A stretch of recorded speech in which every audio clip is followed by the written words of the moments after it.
Stories from Foster Care is brought to you by the Irish Foster Care Association in association with the Department of Children, Equality, Disability, Integration and Youth.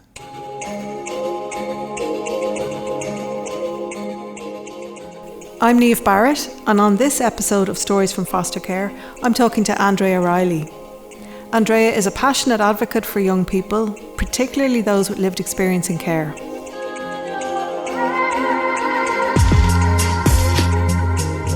As a key member of EPIC, Empowering People in Care, she works to amplify the voices of care-experienced individuals, ensuring their perspectives shape policies and services that impact their lives.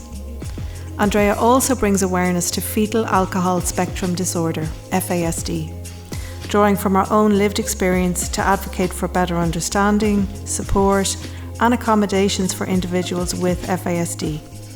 With FASD you can come across like you're doing a lot better than you actually are. I'm quite well spoken. That part of my brain is quite good. I'm quite good at speaking about things, but when it actually comes down to me doing things, it can look very different.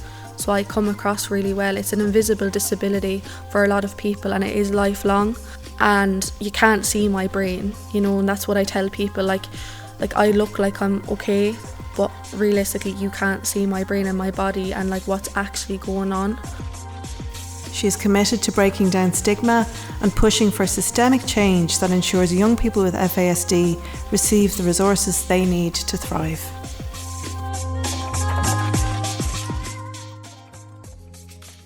So Andrea, thank you very much for coming in to talk to us today. Thank you. It's really lovely to have you here. And just want to ask you, where would you like to start in telling your story? I suppose I'd probably start with maybe a bit about me coming into care. So I came into care from birth, and I grew up in care alongside my sister. So my sister was already in care when I was born, and the family that fostered my sister took me in then. So when my sister was about, I'd say there's 4.5 years between me and my sister, so when she was 4.5 I then went to live with their foster family, who decided to keep the two girls together, the two sisters, which was really, really good. And I've been basically with them until I was 18, birth to 18, and even now in Aftercare, I still have really good contact with them, and they're basically my family, so it was really, really good to have them, and even though I had the one family kind of grown up the whole way through, there was still a lot of challenges and stuff in terms of getting supports and all. I'm so lucky because we know there is a challenge to get long-term placements and stuff like that. We were so lucky, when we got to grow up together, which was amazing. Yeah, growing up together and in the one family the whole time. Yeah, that's really great. Andrea, when did you begin to feel that there was something going on for you that you needed to explore or investigate, or did that come from your foster carers? So that came from my foster carers. My sister doesn't mind me talking about this, but she actually has a diagnosis of fetal alcohol syndrome as well. She had that diagnosis from when she was probably I don't even know, probably 4 or 5. I'm not sure because I'm not her. But when I came to live with my foster parents, they kind of had that awareness of FASD and kind of what it looks like and the symptoms. And at that time there was really no education around Foetal Alcohol Spectrum Disorder, FASD in Ireland. So they had to go to they were dealing with doctors in America and England, going to conferences in Liverpool and Manchester, the University of Salford, I think, does a lot of talks on FASD and always has done. She was going, my foster mother, Geraldine, she was getting all this research together, and she just knew that my sister wasn't developing properly. So when I came to live with them, I was able to kind of get access to kind of supports early, probably earlier than my sister, because she already had that education and that kind of awareness of FASD, what it looks like in young children. It's quite hard to get a diagnosis of it. I don't know how she did it, to be honest with you, but it was very clear that my mother was drinking alcohol while she was pregnant. So there wasn't much information about it in Ireland at all. There was relatively bar 1 or 2 individuals, no one really speaking about FASD or what it looks like. Or now there's a little bit more of it, but back then there was really nothing in Ireland, you know, like she really had to go to like a lot of effort to even get information. And then, okay, I have this information, how do I go about getting a diagnosis and getting supports? Because realistically, there's just, even to this day, there is no kind of like outline for how you go about getting a diagnosis for FASD. And Andrea, how would you describe FASD to someone who'd never heard of it before? It's kind of an interesting question, because like to me, I don't know anything different, because it's just how I live. But like FASD is basically a condition that affects your brain and your entire body, and it's because of prenatal alcohol exposure. And like that can look different for everybody. We know that it is a spectrum, and like it can affect everybody completely different. And I suppose for me, it affects me now different to how it affected me when I was younger. But when I was younger, I had like very bad developmental delay. So like writing, even just sitting in a chair, my balance and coordination, tantrums, not knowing how to communicate, my speech, walking, like I was falling literally all over the place, to be honest, falling a lot of the time. But then I don't really feel that pain when I fall, because I don't feel pain, to be honest, at all, even now. So last week I burned myself with a kettle, and I didn't feel it at all. So I had to like run it under cold water just so it wouldn't blister or nothing, but I didn't feel it at all. And I don't sleep, and that's like a huge part of my condition, is that I really don't sleep at all. So my entire life I've had to take medication for sleep. So when I was a baby, I was on special milk, and then I was on medicine from like 2 to 5, I think it was called Valagon. And then from 5 to 15, I was on melatonin supplements, which was increased the older I got. And then from 15 to now, I've been on adult sleep medication. Okay, so that's a very wide range of areas of your functioning that have been affected by it. And like now, concentration, memory, extreme tiredness. But it's not like tiredness like you want to fall asleep. I would describe it as your whole brain and body will just shut down, and like you might forget where you are. It's like you're in like a brain fog, like a trance. But like you look okay, you seem okay, but you're not okay, because your whole brain is like just shut down. I'm also more prone to having issues with anxiety and depression, which like I definitely struggled with as a teenager. On and off now as an adult, I manage it a lot more because I got supports for it quite early. So yeah, and like memory is a huge thing as well. Like I know I mentioned that, but like for me, like if I get given instructions, I say someone's given me like 2-3 instructions, I might only remember one of them. Or because I'm in Aftercare, I have to have like support plan meetings and stuff, and 20 minutes into the meeting I can just completely zone out, not retain any information that's given to me. So I have to like write a lot of stuff down. Repetition works well when dealing with people with FASD. Yeah, and like learning, like I do have issues with learning. I'll know the information, but I won't know how to like actually do it. Or like learning to drive, I really struggled with that. Or I did all my driving lessons, but even after lesson 12, it was like I never even did lesson 1. Or like it takes me a longer time in school. Like I remember when I was in school, like by the time everyone is kind of getting familiar with something, I'm like, okay, I'm getting this now, that move on, and I'm still trying to grasp the first thing. So I found school quite difficult for that. And like even now in college, I struggle with like maintaining assignments like on time, or times, dates, things like that. I literally don't really like retain them at all or remember them, because like they're numbers, and anything to do with numbers is like a foreign language to me. Right, yeah. So what supports you in your day-to-day life? Do you have to put in place? So for me, like when I was younger, I had like SNAs. I actually had an SNA in preschool. Now you don't really see that now. There's more like AIM support workers and stuff in preschools. And then all throughout primary school, I had SNAs that worked with me on and off. Secondary school, I didn't really get that much support, so I really did struggle there in that regard. And in college, I have supports, but like they can be hard to access because I'm dealing with a timetable. So sometimes I might have to miss classes and stuff to like do my supports, like learning support, disability support. Even though I can do them outside of my timetable, I'd be tired. So sometimes I have to do them in my timetable. Yeah. In college. But yeah, so like those supports really helped me. I kind of have like tools that I do, like I have to like, I bring sticky notes with me a lot of places. I write a lot of stuff down, probably more than like the average person. I try to like stick to lists. They don't always work for me though. So some days like I do need more supports, and I do have to call my foster mother and be like the other day, for example, I was in this like brain fog and I left my keys in my apartment and was locked out. But luckily I'd given her the spare key, so she was able to let me in. Great. Yeah. But like things like that, like, and I know like to have my key in this place and my card in this place and all my important things in one place, but then some days my brain is just all over the place and I'll just put it everywhere and think that like that's okay.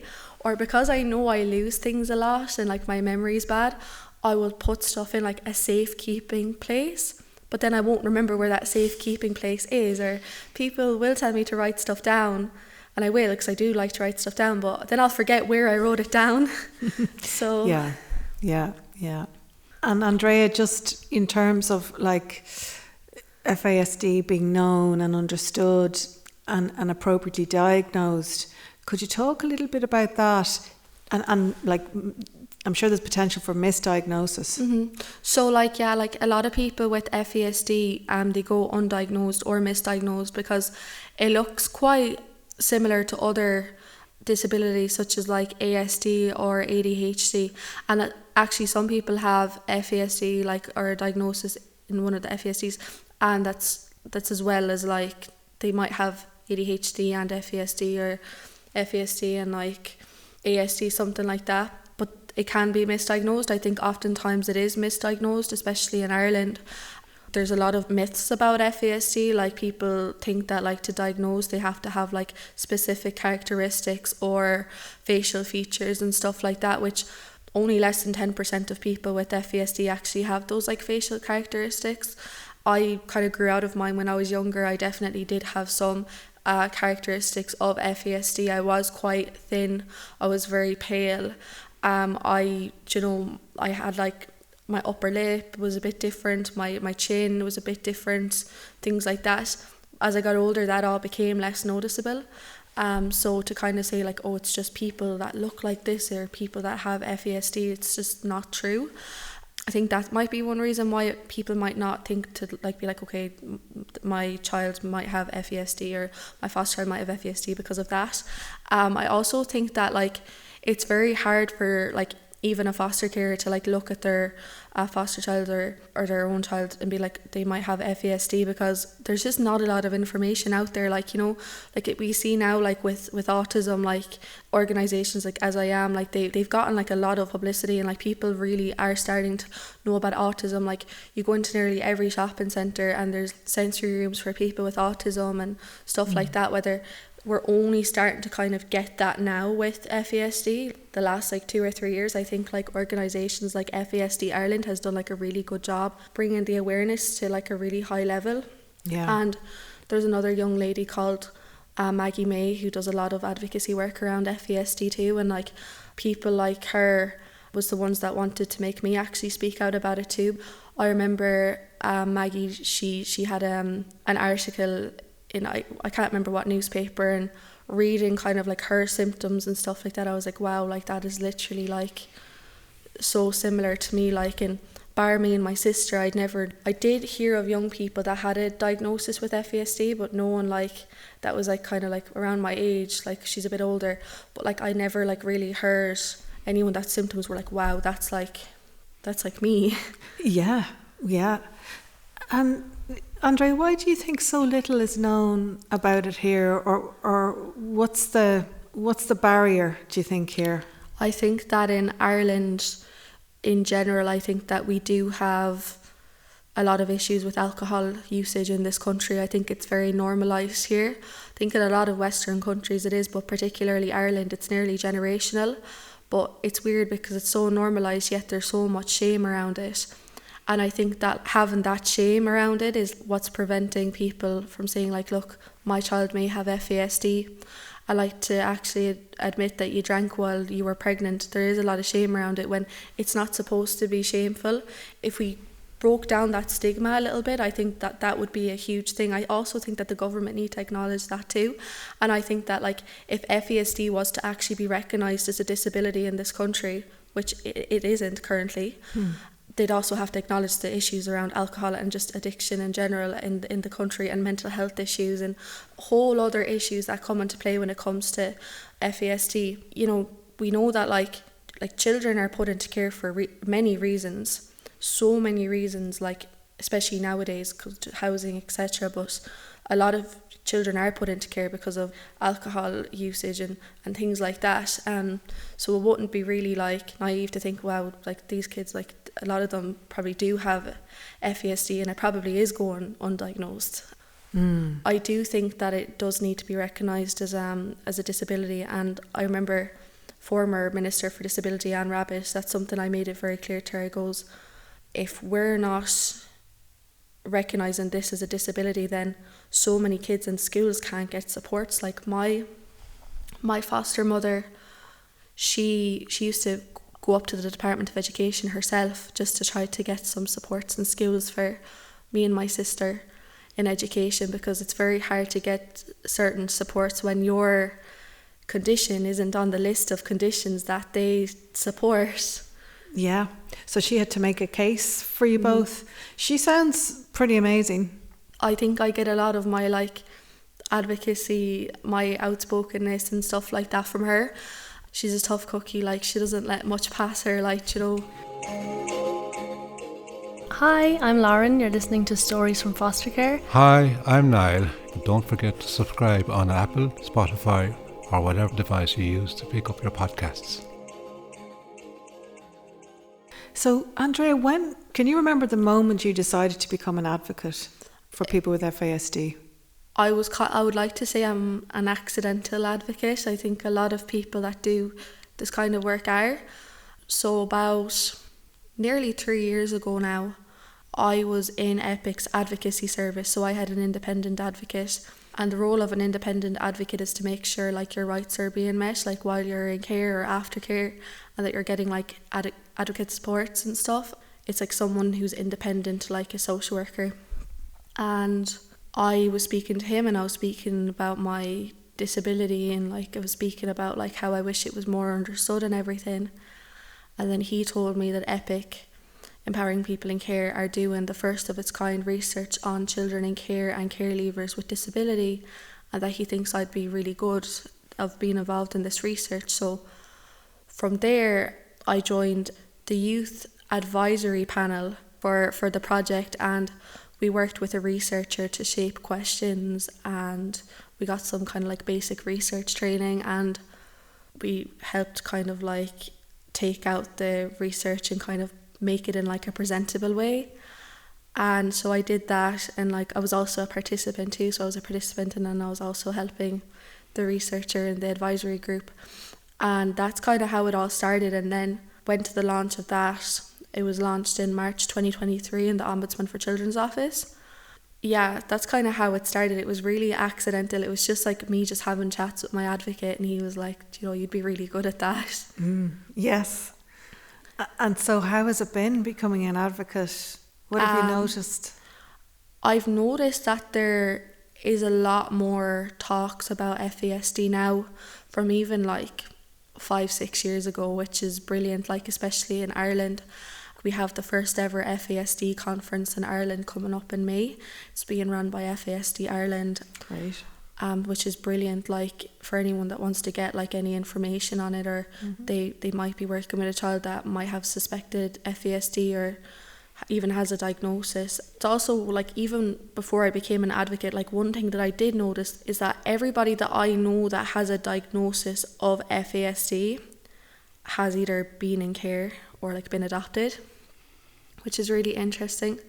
So that's one thing that I noticed. So that's like why I really talk about it when I do probably a bit more advocacy in the care space, but I actually like to link the two together because that's just something that I observed. You know. Do you have any thoughts about where that comes from or why that is?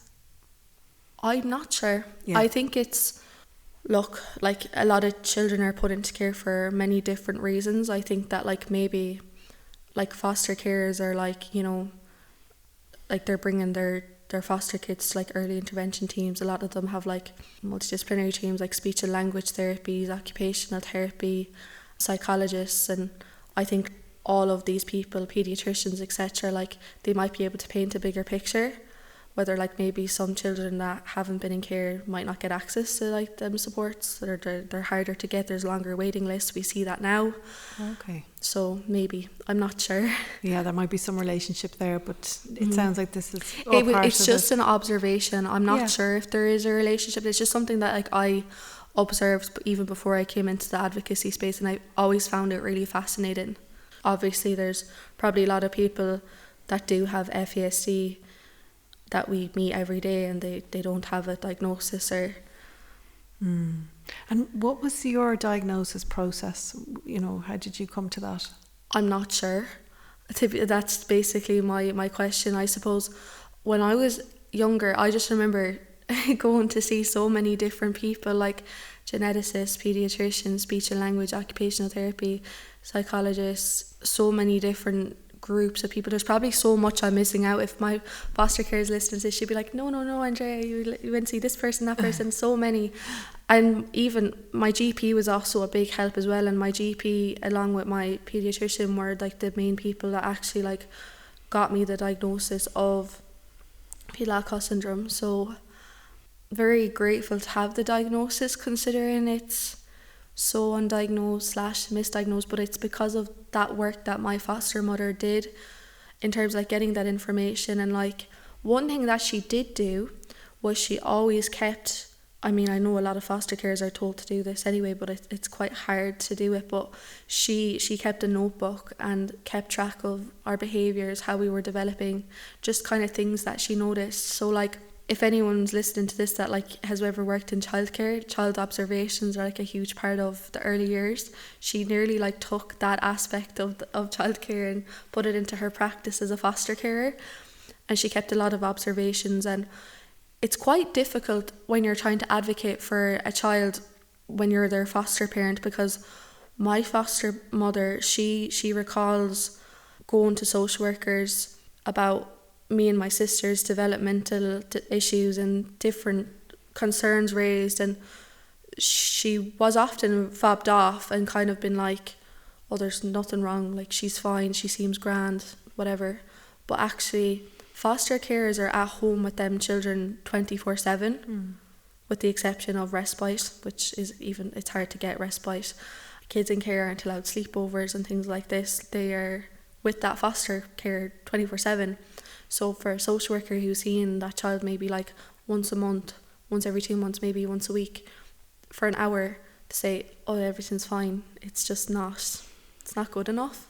Yeah, because it changes day by day, and you need someone to be tracking all of that, which your foster mother did, which is amazing. Yeah.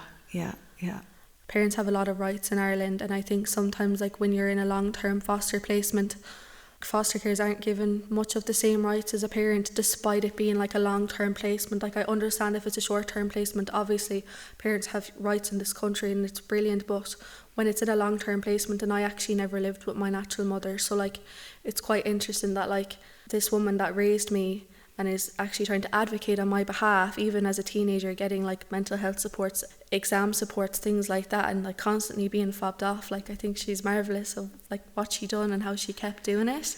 But look, I think it's given me kind of that drive as well to actually push for change and actually have that like voice. And she was always very outspoken. Yeah, she sounds like a great role model and an example of being persistent. And that's what it is persistence. Like when you're looking for support, it seems like a constant uphill battle, trying to get supports. Like even for myself, you know, like I've often spoken to aftercare workers who don't know what my disability is, and you tell them, and because alcohol's in the name, they're like, oh, are you the one that had issues with alcohol? And it's just rude. So they're thinking you had issues with alcohol. Yeah. Even though it's fetal alcohol. Which in itself is just rude anyway. Like even though I wasn't the one that had issue with alcohol, just to be so judgmental about it in general is just wrong. And like this stigma is just what like we need to get rid of, because it's just blatant ignorance and rudeness and lack of education, which I want to change. And I hope that I'm doing that by speaking here today. And like everything that I do, even if it's just like care related, I do always link FASD back to it, because that's my experience and like that was my upbringing. And it might be different to other people's, but there might be so many people that have it and they don't know, or there could be a foster parent that is like, oh wow, like these symptoms, like I actually have a child like this, or you know. So yeah, they might recognize something in what you're saying. Yeah. And the fact that you have the lived experience of it is so powerful. Like, you're not someone who's studied it, as valuable as that is. Yeah, the lived experience is really powerful. It's so important. Yeah.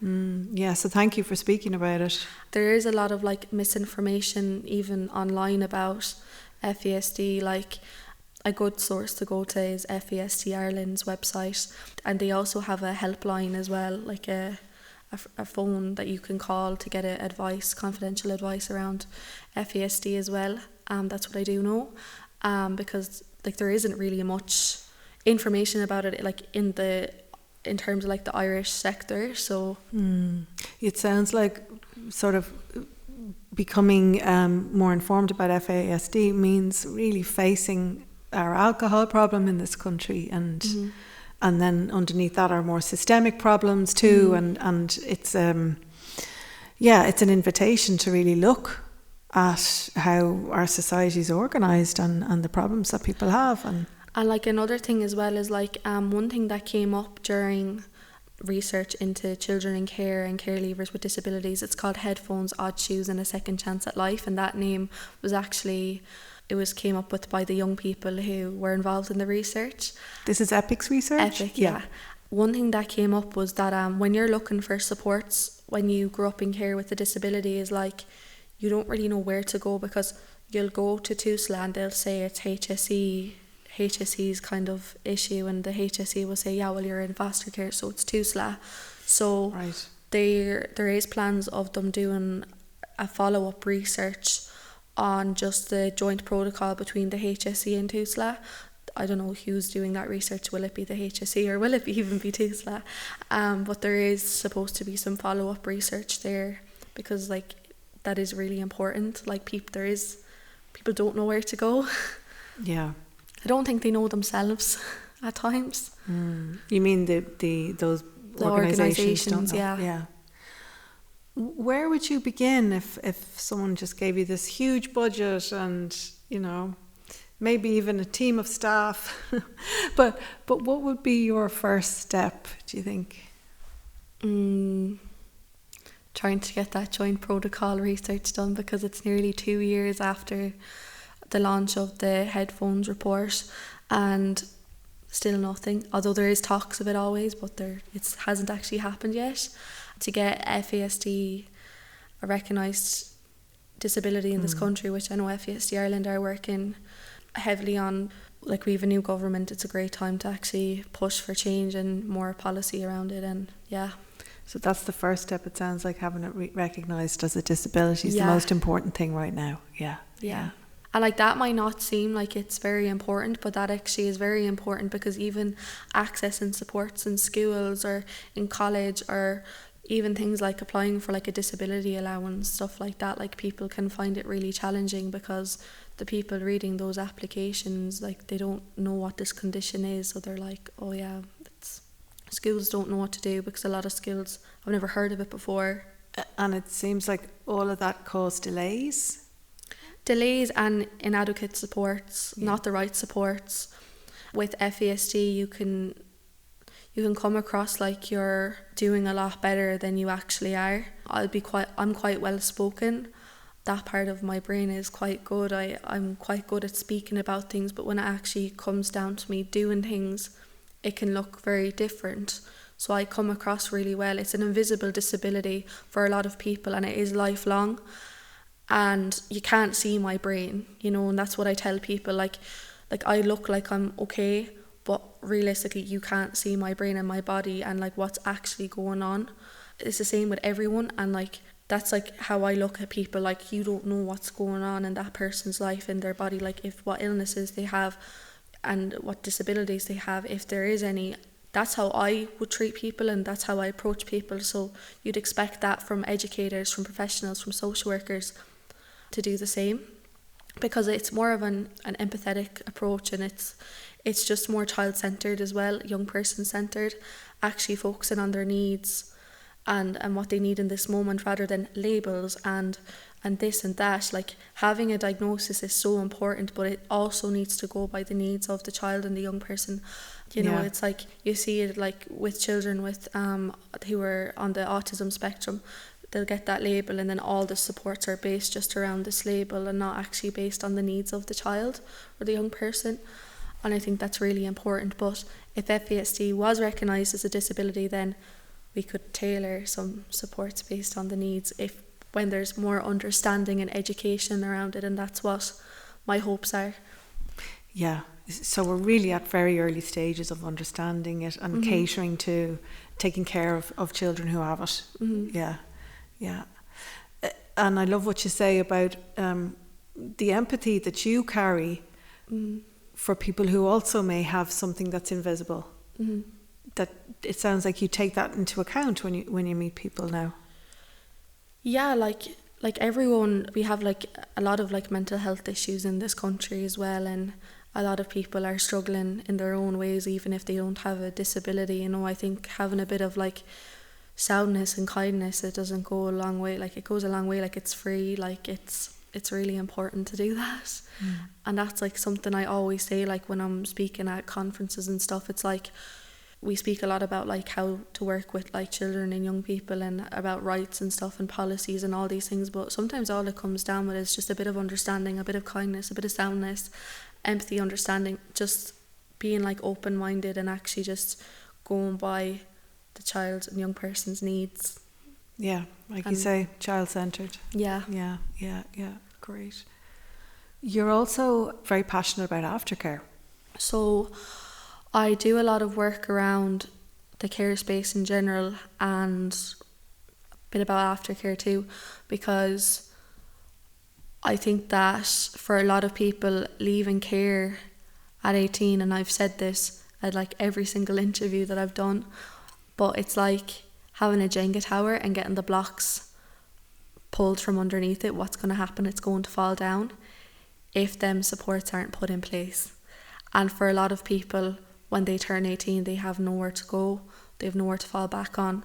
And then what if they have an undiagnosed disability on top of that, or a mental health issue or things like that, and they're 18, they're very vulnerable, they've grown up in care, so they're an even more vulnerable group. And then a lot of the times they don't have families to fall back on or anyone to call even for a cup of tea. And I'm very grateful that I was in a position where I actually had that, but most of people that I know that's left care didn't have that.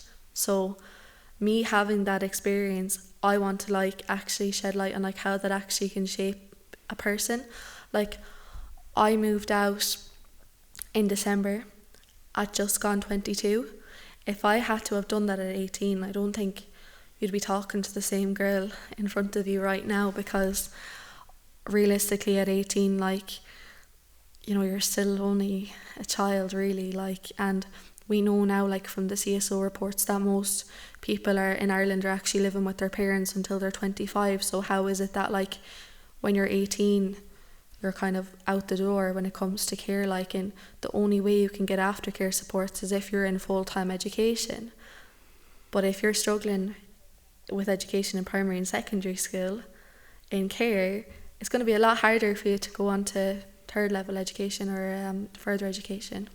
Yeah, it's an awful lot to ask of any 18-year-old, but perhaps especially someone who's been through the care system. So yeah, I do a lot of work like that. Like, I've been on the Epic Youth Council now for just coming up to 3 years as well, and like our whole thing is just like trying to like create a more care aware society, a society that doesn't actually put stigma on care and actually just celebrates the fact that like we all have different backgrounds. And I think that like having positive stories about care is really important. It's what wanted to get me into working with Epic, because I saw the Epic Youth Council doing amazing things and actually shedding these like really positive stories, and it's like, oh wow, like my upbringing is not a negative thing, despite people's opinions trying to make it out to be. It was actually really positive.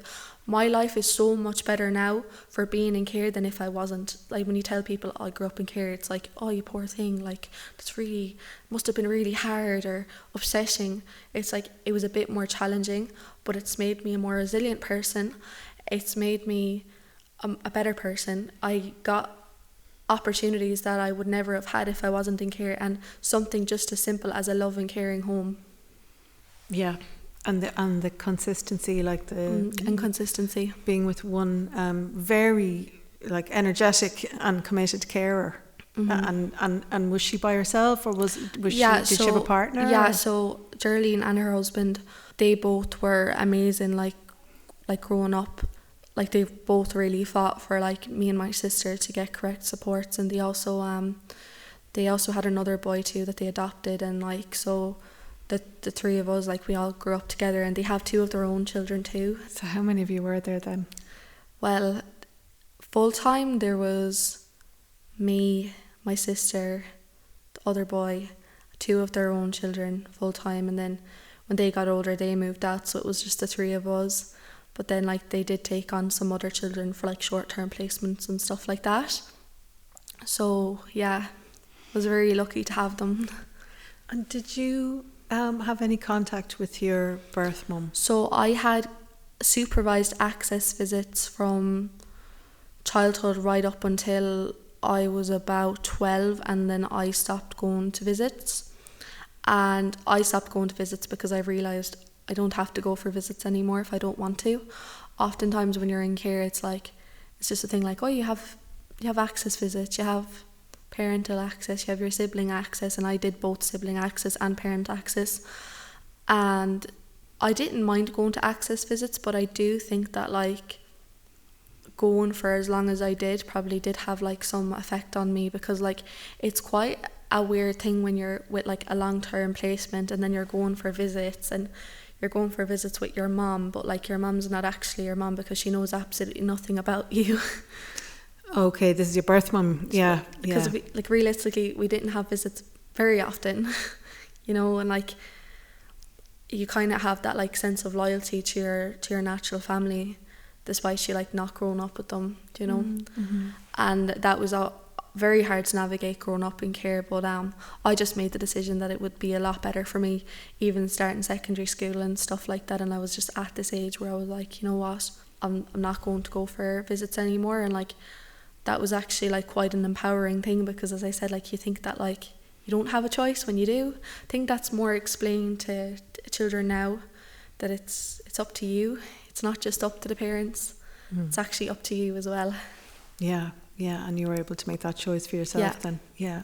So Andrea, is there anything you'd like to say to foster carers who are caring for a child with FASD, or maybe listening to you suspect they are caring for a child with FASD? I think that every single foster carer listening to this, we know that like we foster kids and we know to treat the foster children like our own kids, and we know that how that can be challenging sometimes. It's nearly contradicting when it's like, treat these foster kids like your own, but then there's all these policies and rules that make it very difficult to often do that at times.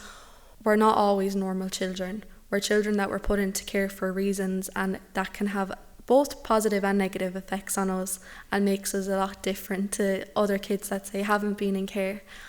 But like, always stand your ground when it comes to dealing with link workers, social workers, and actually advocating for the child or young person that you're taking care of.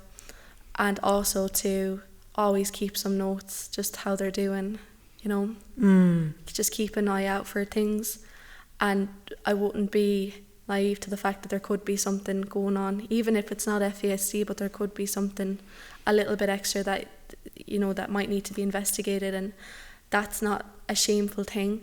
That's just the nature of fostering children. You know, a lot of children in care do have additional needs or learning disabilities or a number of different things to do with like behaviour, mental well-being, and it could just even be effects from before they went into care as well. And empowering the child and young person to speak up as well is really, really good too. And I'm guessing you would recommend EPIC, involvement with EPIC as soon as possible?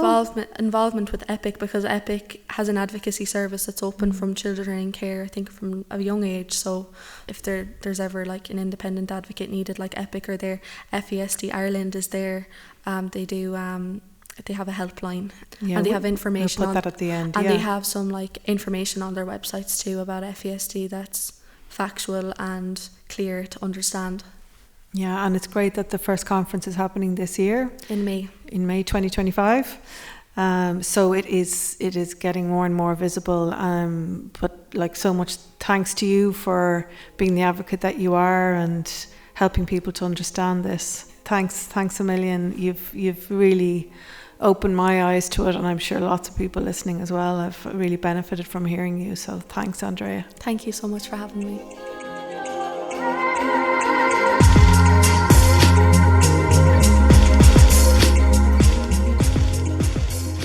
So it was great to talk to Andrea, really eye-opening discussion, and we're so grateful to her for the work that she does. A couple of the resources that she mentioned were FASD Ireland, and their website is fasdireland.ie, and EPIC, Empowering People in Care, and their website is epiconline.ie.